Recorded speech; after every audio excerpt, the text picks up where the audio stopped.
aliyeniazima koti wakati naenda kwenye send off waongee. Sababu wakati naenda kuoa nilibidi nichukue koti kwake. Enzi hizo tukiwa tunaazimana nguo kama ambavyo nyinyi wengi wenu huwa mnaazimana.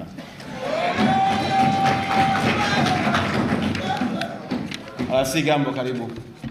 Mheshimiwa Paul Christian Makonda,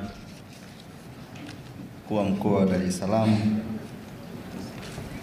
Mara tumesikia tujuzi kwamba sasa hivi Dar es Salaam ni mkoani. Nidhani na mimi kama kijana mwenzenu ambaye niliwahi kupata upendeleo wa kuwa mjumbe Baraza Kuu la Vijana Taifa kuwakilisha mkoa wa Arusha, lakini pia nimepata upendeleo wa kuwa mkuu wa mkoa wa Arusha, lakini ambaye pia nimezaliwa Kariakoo, nimekulia Kariakoo.